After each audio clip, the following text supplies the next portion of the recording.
To reason with someone is to motivate them to do or accept topics, ideas, and issues through discussion and having conversations. This podcast is about the relationship with ourselves and the relationship with others, finding our stability in our self-worth, and how do we actually be in healthy relationships. We find this out through connection, compassion, and communication.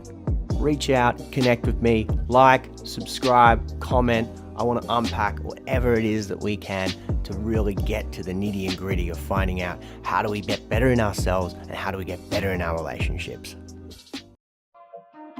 To reason with someone is to motivate them to do or accept topics, ideas, and issues through discussion and having conversations. This podcast is about the relationship with ourselves and the relationship with others, finding our stability in our self-worth, and how do we actually be in healthy relationships. We find this out through connection, compassion, and communication.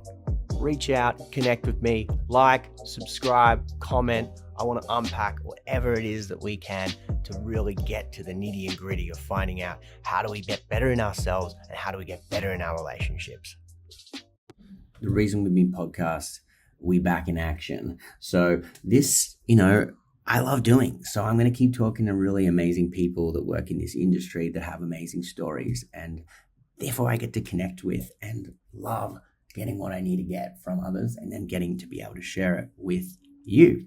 So if you are enjoying this, please reach out, please comment 5-star, comment again, and then share it with the people that you think would really enjoy it. I've got a couple of things coming up at the moment, and one of them is to be a part of the community, the Be the Reason community. If this sounds like home, this sounds like something that you're wanting, a safe haven, a place to heal, a place to show up just as you are, a place to be authentic, a place to be absolutely accountable, and to continue the growth and development for people that are wanting to be fully true to themselves, then this is the place for you. It's totally free. The link is in the bio and the show notes of this, or jump onto the Find Reason Therapy Instagram page or DM me. I love hearing from you. That's enough from me. Let me introduce you to Travis. Travis Cochran, the technician. Travis is the host of the Top 100 Education podcast. He's the co-creator of 3 of the biggest self-development brands in Australia. He's an inspirational public speaker and owner of the Technician Coaching that has helped hundreds of people rewire their mind, body, and soul. Having overcome anxiety and depression and many more blocks in his own life, he now helps others do the same through shadow work, NLP, breathwork, and many other tools and learnings from his 8-year self-discovery journey. Bang, bang. How good is that? Travis is a good friend and an awesome leader in the field, and I'm super stoked to be having him on the Reason With Me podcast. Let's fucking go. We back. Woo! Yeah. Welcome back to the podcast. I haven't spoken to someone before the podcast started for this long, so I am energized and ready to go. I am sitting here with Travis, the technician. Welcome. Thank you, brother. It's been special. I feel that you've almost added another part to how I want to do podcasts, is spend some time with my guests before we jump on, because not only, I guess, it creates that connection, right? We get to know each other a bit more, but it allows for something special that just played out just then, so we can have a bit more of a talk about what we're going to do. So yeah, I'm excited, man. Yeah, man, and I'm really grateful that we're able to do this. I know it's been a long time coming, so I appreciate you. So I got the pleasure of getting to know you a little bit more than what we've been doing, but let's get straight into it. Who the hell are you and what do you do? Ooh, so I guess in the human realm, I'm the technician, and that person behind that, Trav, and what I do, man, I'm here to help the world heal, I guess, bro. In a very altruistic way. For me, I just be me, and that sort of seems to seep into everything I do with the podcast, how I show up with content, my coaching and mentoring, the retreats and workshops I run. And I guess at the core of it all, bro, I've learned over the 34 years of my life, finally, after doing a bit of work on myself and continuing to do so, if I just continue to show up and be me, that seems to be what's unlocking it for other people, bro. So as the technician, I help rewire mind, body, and soul. And I do that for myself before I help others do the same. So I guess I live and do what I do. Bro, that's why you're here.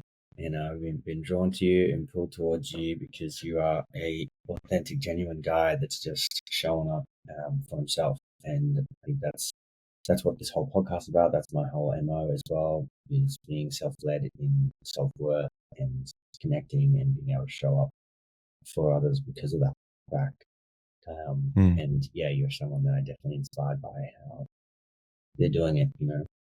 We kind of got that our little light show going, red and blue. We're doing it in different ways and doing it in different paths, but there's still such an alignment with it that it intertwines and wires in really cool ways. So I'm stoked that you're here and keen to kind of know more, right? Like, this wasn't always the way. I mean, the path was there, but you weren't on it.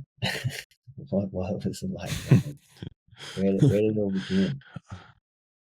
Oh, it's funny because I feel like every time I'm asked this question, different memories come up of my childhood and sort of where the story played out, because the hero's journey, I guess, for me is played out multiple times. And for anyone that watches movies, think of your typical hero movie where it's like there might be something awful, like a John Wick, right? Like something awful happens, and then you go through the growth and fighting the bad guys and winning in the end. And I think for me, it started at a really young age of going through my own cycle of that hero's journey where at 5 years old, man, I pretty much was like 6 foot tall straight away, so I got thrusted into football. It's like, oh, well, you're big, you might as well go play footy. And I just thought, oh, okay, not knowing anything other than, okay, I'll do what mum and dad says and what the people around me. And, I was very good straight away, bro. Because if you're bigger than everyone, obviously it's not that hard to just run over the top of everyone and just destroy everyone. But, Oh yeah. I think I knew from a really young age I was just a big sweetheart, though. Like, I didn't really, off the football field, I was the kindest kid you'll ever meet. Probably a little bit awkward, very shy, unsure of myself. But, as we would know, what you and I both know about what we're going through now as adults with, being ADHD, etc. I didn't know that as a kid, but you could see it from a light year away that off the field, I was Mr. Nice Guy. On the field, the true self got to come through. So I would just be an absolute beast on the field, bro, like tackling kids, running through everyone.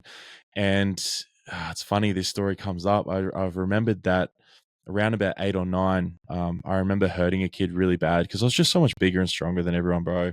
I didn't know my own strength, and I hurt this kid really bad.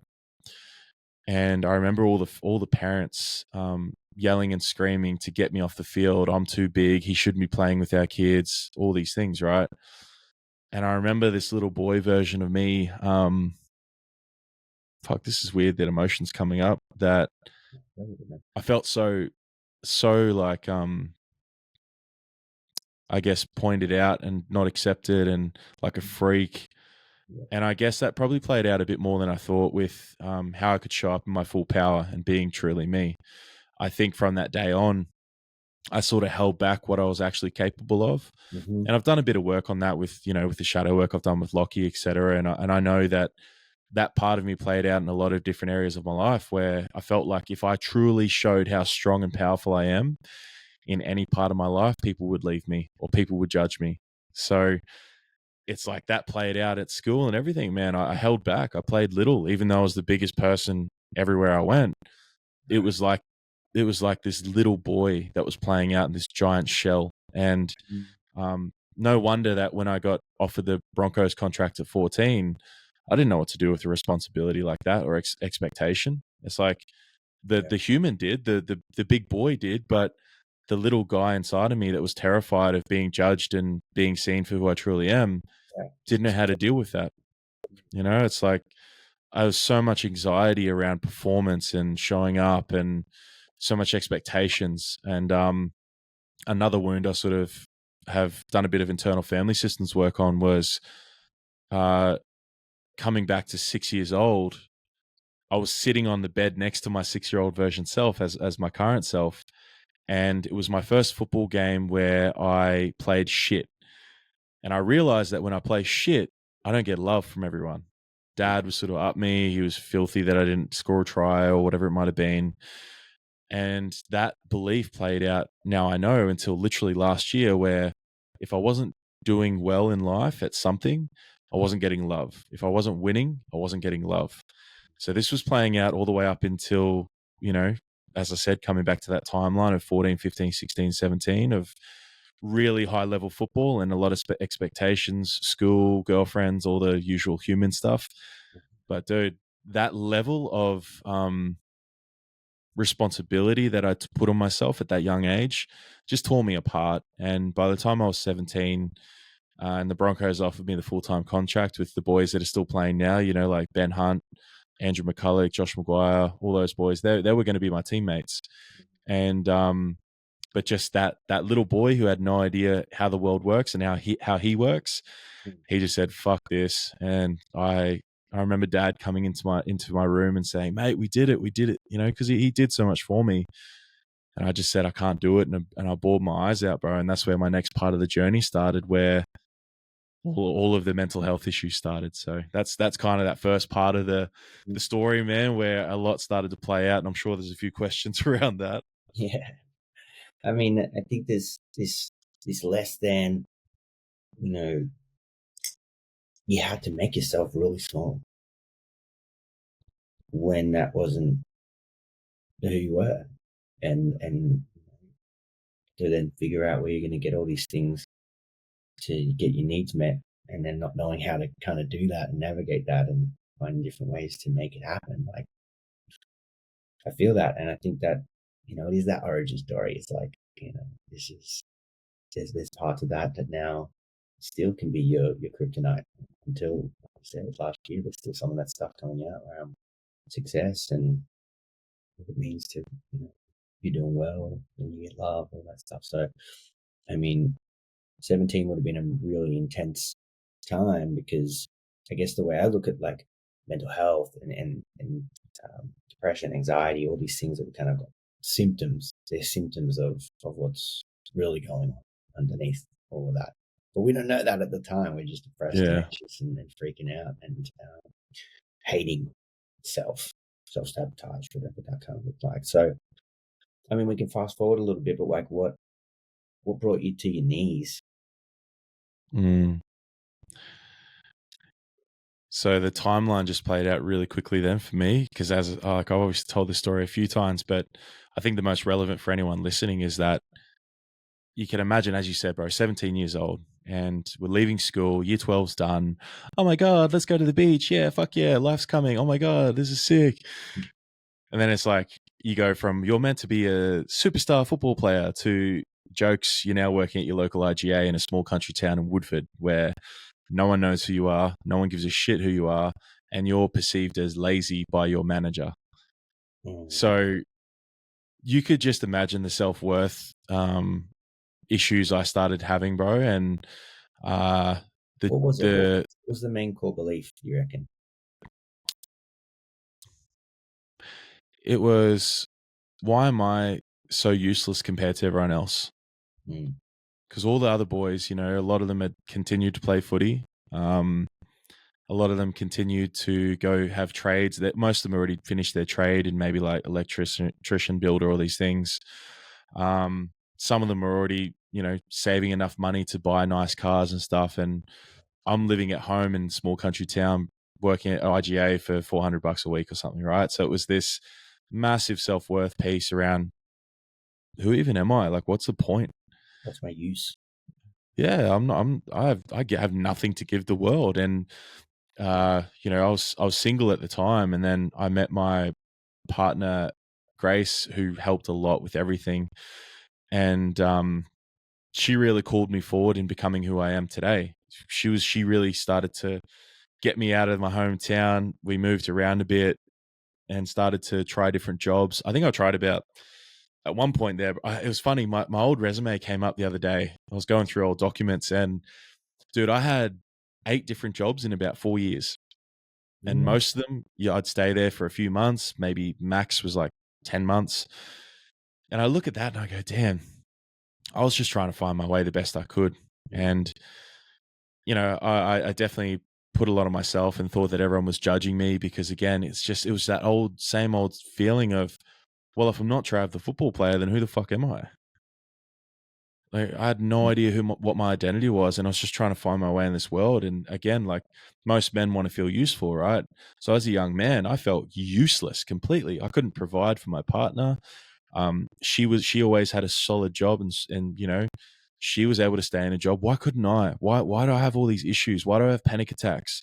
Why do I sweat when I talk to people? Why do I cry if emotions come up of confrontation? Why do I get so worried if anyone's watching me while I'm trying to dig a fucking hole at a construction job? All these things that I couldn't figure out why I cared so much, what everyone else thought. And it was that deep self-worth issue, right? And like that fear of judgment that kept playing out in every part of my life that gave me this severe anxiety and depression and all these other things, which led to, the culmination of me working at this car sales job. And I fucking hated cars, bro. I couldn't stand them. And I got asked to move this car one day. They get me to get in this Yaris, bro. I could barely fit in this thing. I had no idea, though, that in Yaris's at the time, you had to lift a ring up on the gear stick to put it in reverse. So I've put this fucking thing in 5th gear, thinking I've put it in reverse, and I've driven it straight into another car in the car lot, bro. So we were trying to move this car around and move it into another spot, and I've driven into another Yaris. Nearly took out the guy helping me. The reason I tell that story now when I'm telling my story is that, yes, that as funny as it was, that's what broke me. That moment, I think it was either that week or the next day or something, that I was driving home from work and I went to take my car into a tree because those self-defeating thoughts, beliefs, patterns, everything just got caught up to me. And I thought, well, if I can't even fucking drive a car properly and people laugh at me and people judge me and I feel like a spastic, then I'm just going to drive my car into the tree. There's no point in me being here anymore. And thankfully, at the last second, obviously it's the reason why I'm still sitting here and doing what I do, but at the last second, this big flash of light hit me and it was like, don't. And I sort of pulled the car back on the road, and all that emotion I'd suppressed had come through. The screaming, the crying. I got back to my missus at the time and just told her what happened. And yeah, bro, we moved down to Sydney. A very, very, very long story short, I started working at Rebel Sport. And Rebel Sport is where I found my genius, bro, is that I fucking cared about people. I was very, very good at asking the right questions at the right time and actually giving a shit, because I might be sitting there selling you a pair of Kayanos, and then within 5 minutes, you're telling me about your son that's disabled, that's really making life hard, and no one's supporting you, and you're suffering from the stress that comes with that. Mm-hmm. Now, again, I had no idea what I was doing. I thought I was selling shoes. But now we can see that, 10 years later, I've been put on this earth to, actually care about people. And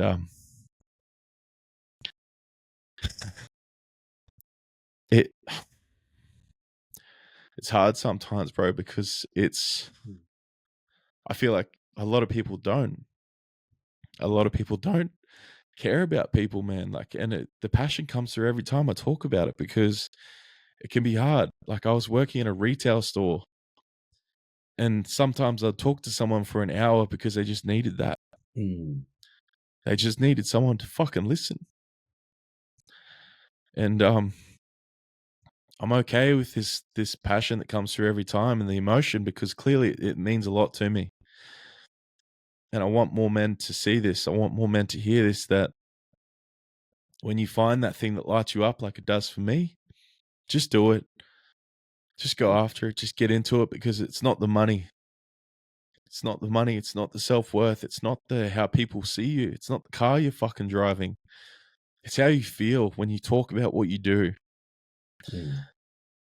And right now, man, my heart feels like it's the size of a fucking basketball, because I look at the life I've created coming off the back of what I've been through, and there's so much fucking pride attached to that. And I want everyone to feel this, bro, because coming full circle, fast forwarding a little bit from that moment of, wanting to kill myself, I had that moment in that same car, that same Nissan Maxima, like 5 or 6 years later, I just had a conversation with Toddy Jarrett, who's one of my best mates now, and I'd realized in a moment in that same car, not far from when I tried to drive into the same tree, that I'd found my thing. And I want that for everyone, dude, to find that moment of like, holy shit, this is my, what they might call purpose, right?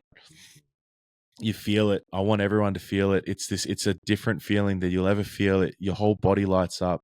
You'll probably cry. You'll have this realization and everything will come together.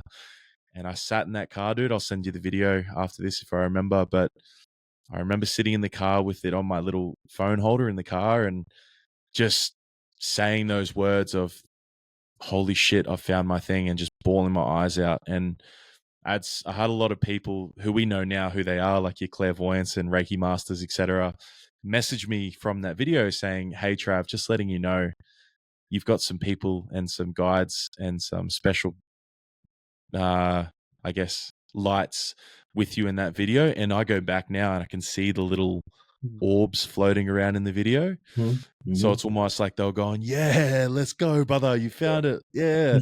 And ever since that moment of sitting in that car and having that realization, as I said, bro, I could write a story about the shit that's happened. And it's been pretty special. Yeah, bro. The story is very powerful. And I love how emotional you can get to it. And I've seen you do it in other spaces and videos. And, you know, it's real and it happens. And the divine purpose is really there. And I think you're someone that kind of holds that passion and keeps speaking to it and honoring it within yourself. And it just comes through, you know, a terrible poker face like me. Oh, we're good at it, bro. We're very good at it. Yeah. And I, you know, that you've been brought to this thing, which I think now you do so well. And I guess the part that I really like about you is there's such a beautiful curiosity as well, that you want to keep kind of seeing what more you can do. Which, yeah, is just great. I could praise you all day, but I won't. No, keep coming. Yeah, I appreciate that. So why the technician? I'm sure you've been asked a bunch of questions. I mean, a bunch of times that sort of thing. But why does that now land, and does it still fit in the same way that it does came with it? No, I always love this question, bro, because like, as I said, I think a different answer sort of comes through every time. Yeah. For me, the most relevant response would be the fact that when it was said to me, my whole body lit up. And here we go. Here's another part. So my best mate, Christian Palu, at the time, during 2020 was really rough for both of us. His dad got cancer, so he was going through that. And my partner at the time got locked out of the country, thanks to good old COVID. And so I lost my job. I was on Centrelink. I was on, like, all these pretty shit things happened. I got really fat and depressed. And we were both walking along the beach one day, and KP turned to me and he's like, bro, I love the way you try to rewire my mind. You're like a technician. And that picture hit me instantly. That picture of me with the tools, with the guy in front of me with his brain out, that came to me straight away. And that same day or that same night, I found out about Fiverr on Google, and I sent this guy from Argentina the idea. He nailed it like the second go. And every part of me was like, holy shit, I don't know what this is, but something's unfolding right now. And I just trusted it, man. And yeah, so that whole idea of that concept of just being able to rewire people's mind, body, and soul as the technician was thanks to one of my best mates. And I guess that's a common theme for me, that I've got all these beautiful people around me that have always believed in me and have always seen so much more in me than I could ever see myself. And I think for anyone, that's such an important thing, because if there's others that believe in you more than you believe in yourself, that belief will rub off on you and you'll eventually just go, holy shit, they're right. Yeah. And I remember that line that always hits me. I can't remember who it was that first said it, but I'll never forget it.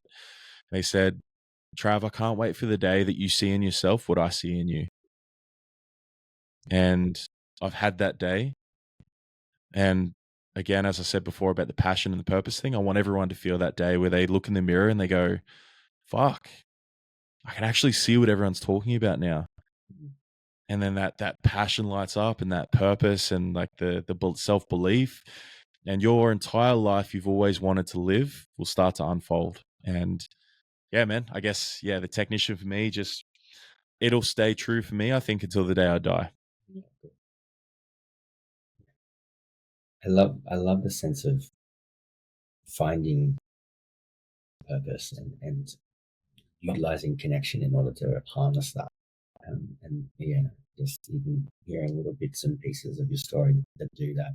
So what is the rewire process, I guess, in terms of that? Like, I guess the connection part is, you want to be witnessed, to be able to do it alongside each other and do this together. And I really admire that space that you provide in that way. But can you talk more to yeah, how do you where do you pull it all from? How do you kind of get people they can see the way that they now see them? Feeling into that, bro. I've never actually thought this before, but have you ever met someone and you just finally, for the first time in your life, actually feel heard and seen? Yeah. That's it might be a really simple answer, but I know that at the core of what I do is that I'm able to be so present, caring, understanding, and safe for someone that whatever it is in them that has never felt safe enough to say the things they need to say to allow them to unleash and rewire, that's exactly what I provide. Now, I can give, as we said before, I've got my screening processes. I've got all these questions, the shadow work, the NLP, the breath work, the meditation, all these different modalities that I've dived deep into myself before, allowing others to do it. I think at the core of it all, bro, I've said this before, but now it makes even more sense. I was given this body and this frame and this energy to heal people, not to hurt people. But I know that I needed to hurt myself first to understand how to heal, so then I could do that for others. So I used this body to go and play football to hurt others, right? To go out in that field and fucking destroy people, blah, blah, blah, all the things. But then I went through my own pain. I went through my own hurt. And now I guess my capacity is so big to help people and to support people, not only on a physical, energetic level, but spiritual, energetic, and all the other things. And the common theme I get said to, or this biggest bit of feedback, is that it's like they're just with this giant bear that can just hold them in everything, every single thing they're going through, no matter how deep, how trauma based it is, whatever it is, how hard it is, they just feel safe. And I think, like you would with the work you do, bro, is that the level of safetiness will probably be the level of change they can go through. And I guess being 6'5" and 140 kilos, it's like people physically when they're with me, and then energetically, they just feel that in their body that, like, holy shit, for the first time ever, I feel like I can actually go to the depths I need to go to. This feels cool. And then it's that unraveling, bro, of all the programs we've had as kids and projections we've had from our peers and the world and society. That starts to, come through as we go through the work. Yeah. And you are that big, gentle giant, that big bear.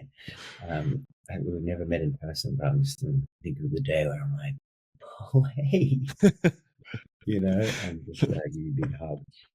Appreciate it, bro. I'm looking forward to it. Yeah, it's gonna be good. I think the softness and safety is so important in the work that is possible. But without it, it's not it's not possible. And the fact that someone walks in and sees a 6'5" giant and feels safe is where there's so much more about how you're holding space and the energy that you have. Otherwise, we should just be intimidated. Yeah. And I think, especially with the men's work I've done, and bro, thank you for posting that video the other day about that coach that was like abusing his players, because that actually brought up a lot of shit I'd never really thought about. And the child that I was, we definitely copped a lot of that. Like, we definitely copped a lot of, oh, you fucking useless cunts, you know. Sorry, can we swear on this, by the way? I'm assuming you can. Yeah. Yeah. You know, copping that sort of abuse, you used to think that, oh, they're just trying to fire us up. But I guess as boys, you know, like, how receptive we are to the words that are spoken to us, 100%.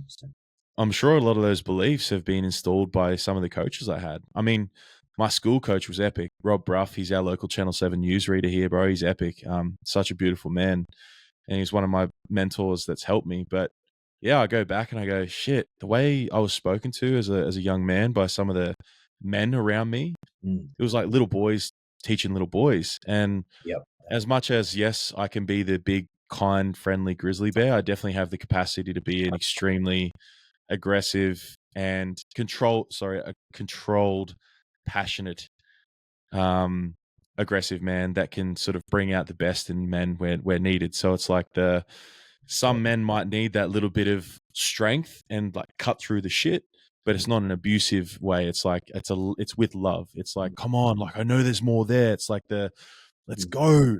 And I have the ability to go like that, to switch to that, to be able to bring that, you know, out in the men that might need it in our men's retreats and things like that. But I agree with what you said in that, dude, where there's no need for that abusive shit or like the shaming of men, because that's what keep most men in their cycles. Hey.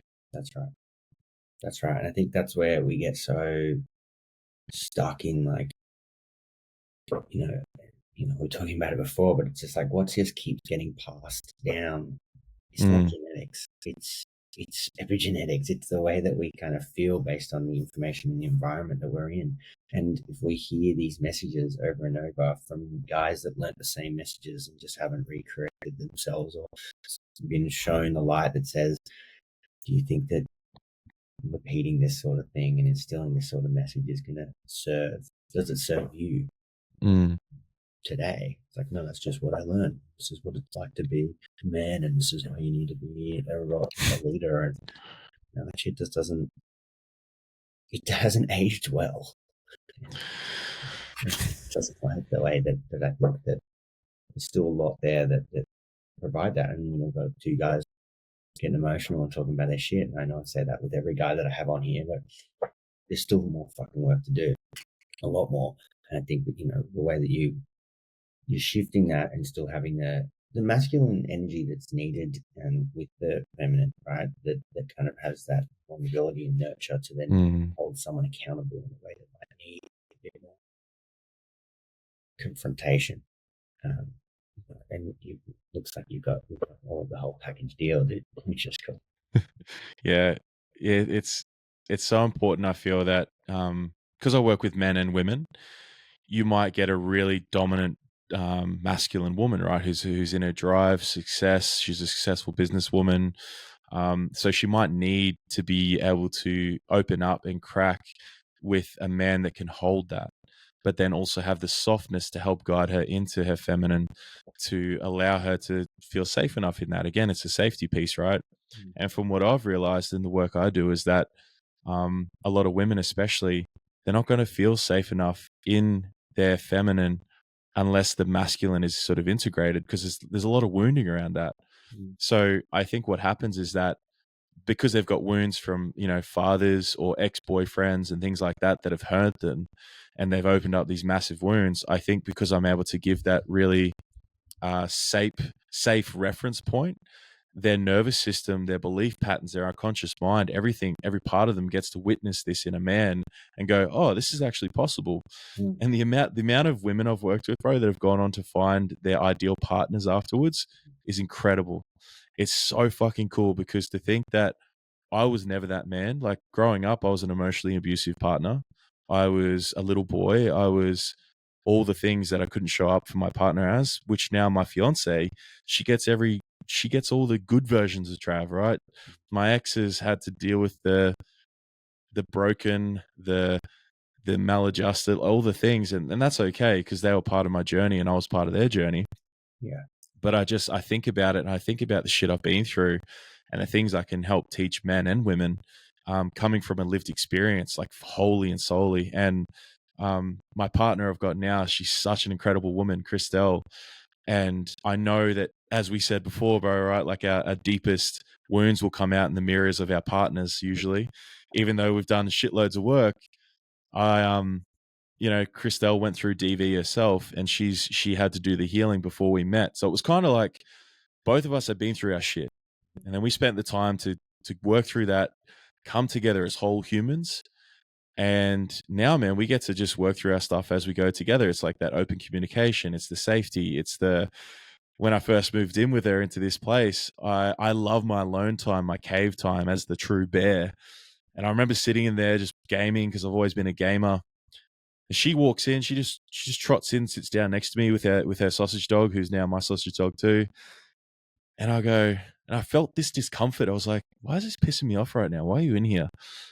And I said to her, I was like, baby, I feel like you being here right now is really annoying me. I just wanted to voice that and let you know. She's like, oh, sorry. And I don't know. I guess is it okay if I get my own alone time right now? She's like, yeah, of course. And she walked outside and just left me alone for a couple of hours while I had a game. So it's those quick little like, hey, this is actually how I'm feeling right now. It's not saying, hey, you're making me feel this way. Yeah. I just said, hey, it's weird. This is how I feel right now. Just being really open and honest. As you and I both are with, I guess, what we've both got. But it's been, still dude. And I think, we're holding space for another person to also be like, not jump into being really triggered by that. And then if that is the case, because something that they heard in the way that we're communicating, it just didn't land quite well for them. It's like, all right, how do we not dance in the way that we normally dance? Or, how we shift it, break it all down to then safely return back to possibility for repair. I love that.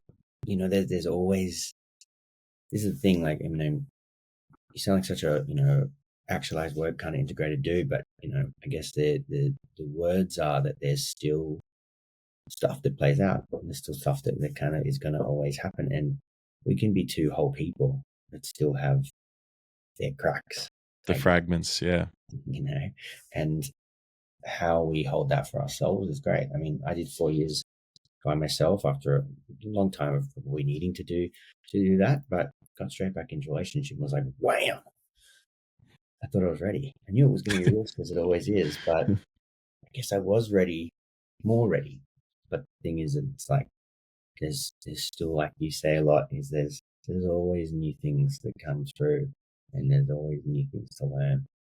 And with all my clients, I always say, like, I do a lot of couples, and I go, me and my partner were fucking vibing about this the other day, and there's a part of me that did it completely wrong and then had to pull back and go and do it in a nice way. Sometimes it's just the healthy way, but other times it's like, I was hungry, so I fired off this to you, And yeah. I think, again, it comes back to that safety that you feel within yourself, that it's not those sort of sabotaging things that keep happening for you. So yeah, I mean, how do you find that? I mean, you talk a lot about it, but it's like the ongoing work rather than I've done the work. Yeah, I think there's got to be some sort of like just humbleness to the work we do, bro. I think a lot of people try to perceive themselves as like this perfect being. I'm a coach. I have done the work. I'm free. I'm perfect. It's like, bro, I just watched you fucking yell at your missus the other day. Like, come on, it's okay that you still have those parts of yourself. And I think what actually holds most people back is actually just loving every part of them. Just going, hey, and this is why I love shadow work so much and why it's helped me so much, is that the analogy I use a lot of is that most people are in this house party, right? And you can picture it. You're in there, you're just having a sick time, and all those beautiful, lovey parts of yourself are in there, and you're all like having a sip of your wine, you're all having a casual conversation, and then you hear this, oh no, it's those guys. And you go out, you look into the window, it's the fucking shadowy parts of yourself, the kinky little fucks part of yourself, the broken parts of yourself that is out there in the cold and the rain, like, let us in. And it's like, until you actually let that door open and you welcome them in, give them all big hugs and give them love, they're going to continue to leak out in your life in every way. Like, until you welcome them in with the parts that you've, said deemed as good, they're just going to keep knocking at the door and wanting to come in and maybe breaking through the window a few times and leaking into your life. So just let them into the party. Love every part of yourself, because like that's the beauty of us. I love the light and the dark side of myself. I know there's parts of me that are shadowy. I know there's some evil parts to me. Everyone has it. There's a thing that Jordan Peterson says, which I'm bringing to the presentation tonight, is that most people avoid the dark work because you'll get to a point where you can actually understand where the Nazis came from. You'll actually understand to a deep, deep, dark level that every person has capacity for evil. And it's when you don't actually know your evil, you don't know your darkness, is that when that's when it does the bad shit. It's like, have the ability to, you know, do bad things if you need to protect the ones you love, and, you know, be the monster he always says. I agree. I couldn't agree more, because the day that I accepted my monster was the day that I finally felt integrated enough that he wasn't controlling me anymore.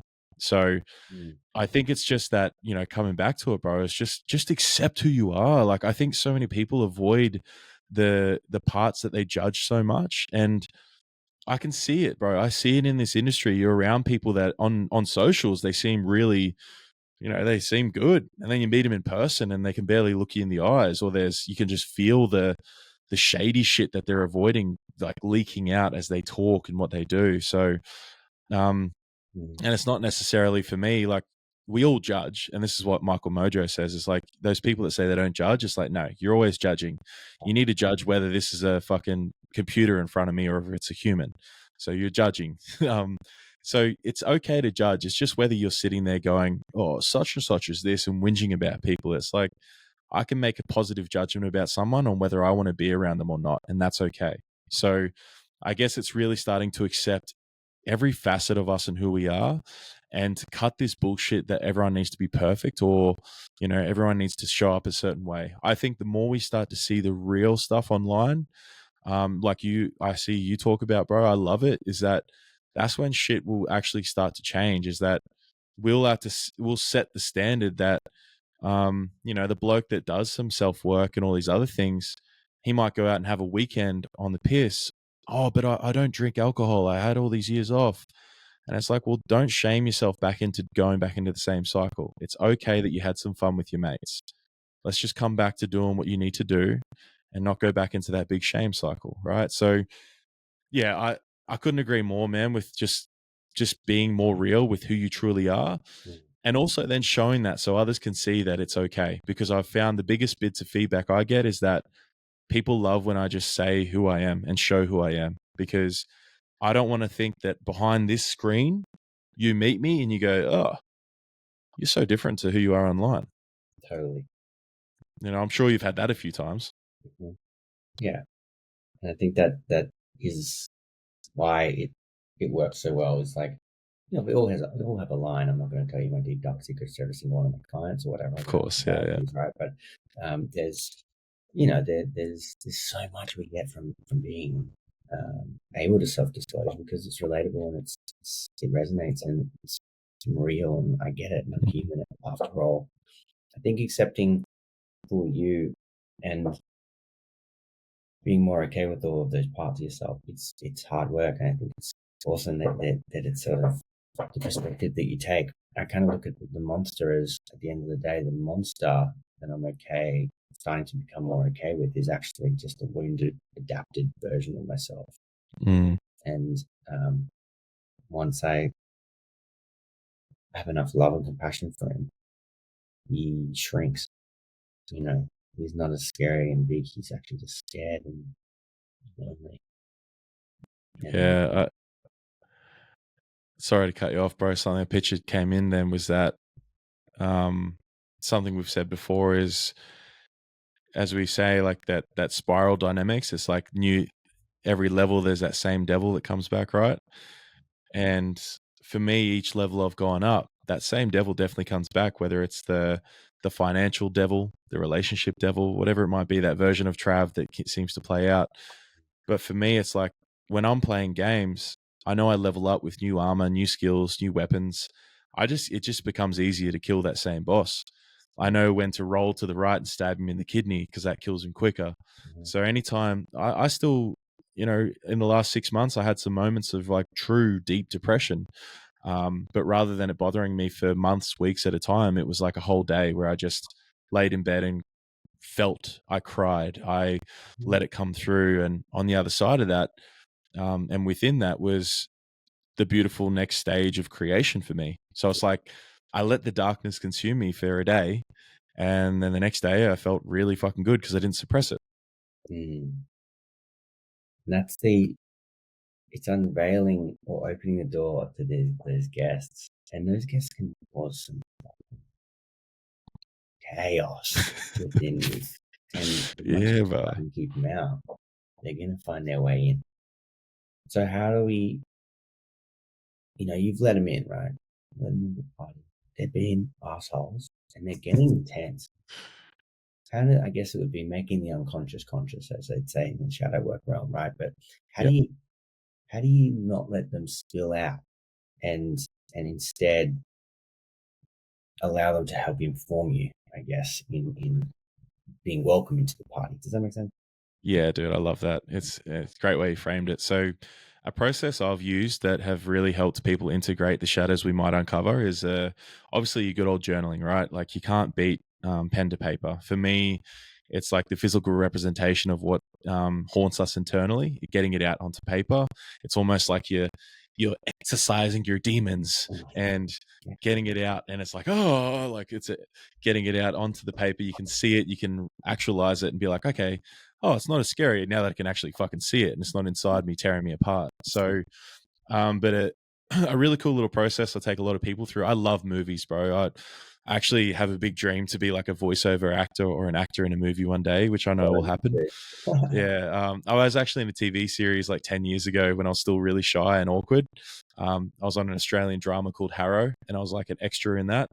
That was cool, but I was like, back then, dude, I could barely talk to people and look them in the eyes. So I'd love to experience it again now as the current me. But because I love movies so much, I utilize, and I think this for anyone listening, please use what you love and who you are in everything you do, because it feels more real then, and it's way easier to create shit then. So for me, you hear that old story of like, you aren't your thoughts, right? You can look at them and witness them, but they're not you. So for me, I actually say to anyone, if you start to feel those shadows play out or those thoughts come up again, how about you actually sit down and watch the entire fucking movie for once rather than running out the exit? So it's like sitting down in the seat, and that same old movie's on, it's playing out. Rather than avoiding it and running away, let it play out, witness it, let it play out, and then you can actually walk out and finish the movie. So that movie doesn't keep playing over and over and over again. You get to scene 2 and you run this time, scene 3, and it might take some progression where you get to the last scene and you finally feel ready enough to just watch it play out. And then you can actually just feel it, right? And after they've watched the movie, I get them to write a review, which is when we go into the journal. So what did you think of it? How was it? What's the actuality of it? What was the real thing that was playing out there? And it all came from me reading The Untethered Soul. I don't know if you've read that before, bro. It's on the list. Michael Singer. He gave me a really practical tool that I give everyone, is that you have this person or this thing inside your head or in your body that is like a roommate. Now, if an actual real human roommate spoke to you the way that you might speak to you, would you fucking let them live with you? And you visually instantly see, oh, you're right, that little consciousness part of me, those programs, those beliefs, those shadows that play out, it's just this version of this shit roommate that sits on the couch and fat and sloppy and tells me how I'm supposed to live and do and all these things. And you can start to, I guess, sort of realize where he plays out and what he's saying. And that really helped me. So that's what sort of got me to a point where I started to, go through these processes myself of being with that shit little roommate and have a conversation and be like, nah, I'm not putting up with your shit today, mate. And allowing those to play out, and then, going through the sitting with it, the writing of it, the releasing of it, and just, creating it to be an actual thing rather than letting it stew in our body. That's interesting, because in somatic psychotherapy, there's a process where you look at it as frame by frame of the like a movie, and if you go straight to this particular frame, right, really really big traumatic frame, it's going to be too much for people, right? So you start at the frame 1, and if frame 1 feels a little bit intense, then we stay at frame 1. Yep. until it's not, and then we go to frame 2, and when we're Oh, near frame 10, which is like, that's where it the happens. climax, right? Yeah.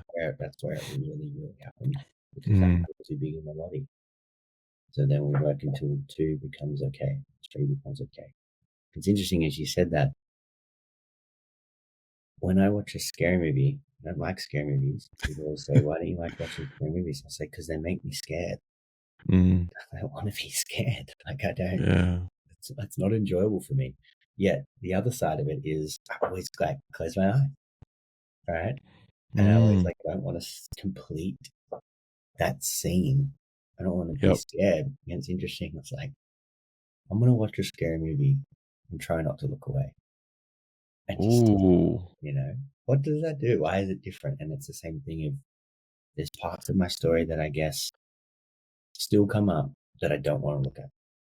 Yep. And Yep. Which is understandable. what would it be like to open eyes? And the process I did the other day, I was journaling, and that got this, like you said, sort of the demons are exorcised all out of me. But then I stopped writing.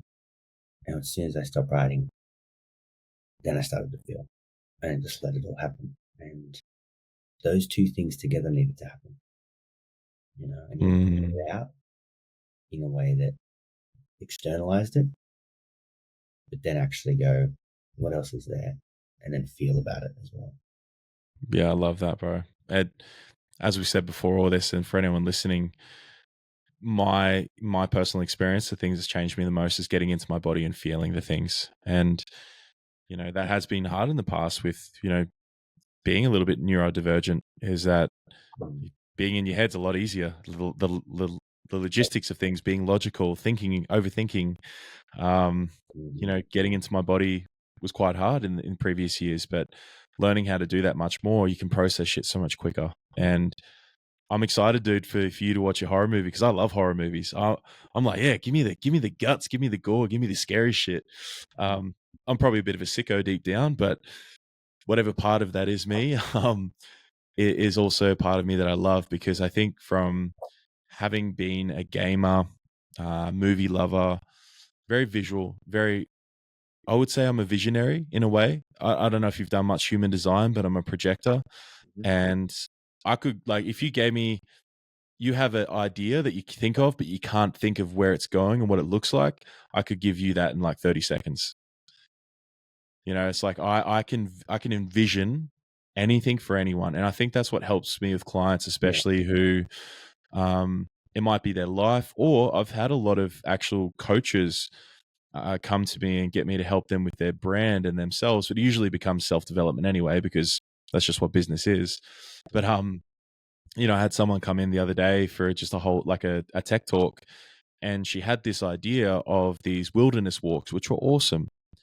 Bro, by the end of this session, her goalpost went from this to this, because I'd gotten to a point where I was like, dude, why don't you do virtual reality wilderness retreats, which you can incorporate into like corporate businesses and things, so people can get into nature? And then all these other ideas built out from that. And I was just spitting, bro. I was freestyling, like, oh, do that. So I got her to do it on this giant big bit of paper that I have here with every session, and just brain dumped and mind mapped this incredible new business, how it's going to look, what she's going to do, these events, these workshops. She's got a whole business plan for an hour and a half session, but it was coming from like a heart-led space. It wasn't like, how much money can I make?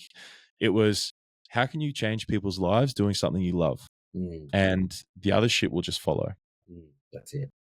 Yeah, that's it. And I think that's why I keep getting pulled in your direction, man, because that's what it's all about. It's how do I come home to me with what I do for me, so that I can give back, so that I can come be with others and share that. That's what we're here for. Oh, dude, you got some beautiful gifts to give to people. And, I've already learned stuff from you, even just in our conversations before this, but even today, just feeling your presence and your knowledge and your care and your passion is really special, because it's not common. It's not. And as I said, I think sometimes what can be hard for me is that I can pick up on bullshit straight away. I know when I'm around someone, whether they're real or not. and it's a blessing and a curse because Oh, I questioned it for so long, whether, is this just me judging myself, judging other people and not letting them, I want to like this person. Why don't I like them? And it's like, you just got to trust your instincts, man. You just know. And I, as much as that sucks that I might be avoiding people that maybe I deemed previously, not real, not true, and all these other things. But at the same time, I started to realize it's like, also, dude, some people you're projecting on, they're triggering you because there's shit in you that you don't like or that you need to uncover. And this is one thing I learned, and I can't remember who said it, but I loved it because I use it for everything now. And they said, your trigger is your tormentor, and whatever torments you is your mentor. So it's like that trigger is your mentor into the path that you need to uncover. So as soon as you feel that little, why do I hate this person? Well, go look in the mirror and see what part of you that you're repressing still, or it's fragmented. Because if there's one thing I know about shadows is that we consciously are driving down this path thinking, yeah, I want to go make all this money and do this job and blah, blah, blah. But there's this motherfucker in the back with a steering wheel as well, driving you the other way. So, there's all these different fragments with different steering wheels in the boot of the car trying to drive you in all different directions in different parts of your life. And I think when you start to uncover them and bring them into the front seat with you, and you guys are all going in the same direction, life becomes a hell of a lot easier. And it comes back to that story I did yesterday around money where, yes, I make more money now than I ever have in my life, but I'm still doing stupid shit with it without even realizing. It might be, oh, where did all that money go I made a few months ago? Oh, well, look at your bank account, dickhead. You've spent it on this. You didn't bring in any clients because you got comfortable. So there's these new levels of understanding, these new levels of finances and how it's an energy and how it's actually felt within the body. Because some people, and especially myself, I, on a body level, didn't know how to handle a certain amount of money in my bank account. I didn't think I deserved it. And so I would just get rid of it. So now that I actually truly believe in what I do and my value I bring to this planet and the things I do, I'm like, okay, maybe I can do these 20, 30, 40K months that these other coaches talk about. But again, bro, like as you probably know, I couldn't give a fuck about money. I love it. I respect it and what it does. But, I just see, I sort of look at what I'm doing in my mission. And if every day I'm having a cool conversation and what we just had before, and you went back to when you were potentially a Native American watcher, that to me, that's success in my day with what I do. Yeah. And I think that, currency isn't just money, it's currency of time, currency of energy. And you use those ones as your priority, which is, I think that is all because of the work that you've done on yourself and continue to do and have some willingness to let it all kind of come through. And I think you're going to change a lot of people's lives on top of the ones that you've already changed, and then how they will then help others. And it's why so many people are so drawn to you, and I'm keen to see how it all unfolds. So I'm going to have to stop. It's already been an hour, I'm guessing. Yeah, man. So I want to keep building on this and be lucky enough to keep chatting to you. But how can other people kind of get in touch and what's going on at the moment to to find their way to you? Yeah, thank you, bro. It's been awesome. It's wild that I say this every episode, right? That with the good guests that I get, that genuinely felt like it went for like 10 seconds. I know. How the hell has it been an hour? I know, man. It did. It really did. But no, I love the way you hold space and ask questions. Like you can tell that you're very good at what you do, and it's complementing each other really well. And it's probably why what I do has worked out really well, leading from podcasting to coaching. It's very much same, right? So yeah, man. Thank you. Obviously, yeah, for anyone technician, the technician coaching or podcasting, it's all on my Instagram. We've got Facebook. We've also got a brand called Trinity Holistic Collective, where myself, Christy, my best mate Christy, my fiance Christelle, she's a sound healer and a relationships coach, and she's incredible. And Christy's daughter Lily, who is also an incredible coach. She's just ready. When she's ready to take the leap, but she's a professional chef. So she's cooked for the likes of like Billie Eilish and that down in Victoria, bro, at one of the biggest restaurants. So we actually have her at our workshops and retreats and stuff, cook up these amazing food for everyone. So it's like the ultimate mind, body, soul experience, I guess. Yeah. So yeah, dude, I guess that's what I do. So we've got the events, we've got everything that I do, men's work stuff. Obviously, I'm not part of Heart-Led Warriors anymore, but I'm still doing that sort of stuff with Trinity. So we'll be doing more of that. And we've actually got our next workshops coming up next month. We've got our women's group program just started last night, and our retreat, I'd say, near the end of the year. So I'd love to have you up here on the sunny coast to come to that retreat. That'd be wild. Man, something's brewing. I can feel it, and I'm definitely need to jump into it. But yeah, look, I'll put all that on the show notes, and we'll link some videos together and collab on some of that, so that we can touch the world with your beautiful wisdom and the way that you connect and share. So I really am honored to have you on here. Let's keep vibing. Appreciate it, brother. Much love, and yeah, I look forward to growing this connection because today's been special. Do you want to find out more about how therapy can help you kick some goals? Go check out findreasontherapy.com.au or the Find Reason Therapy Instagram page.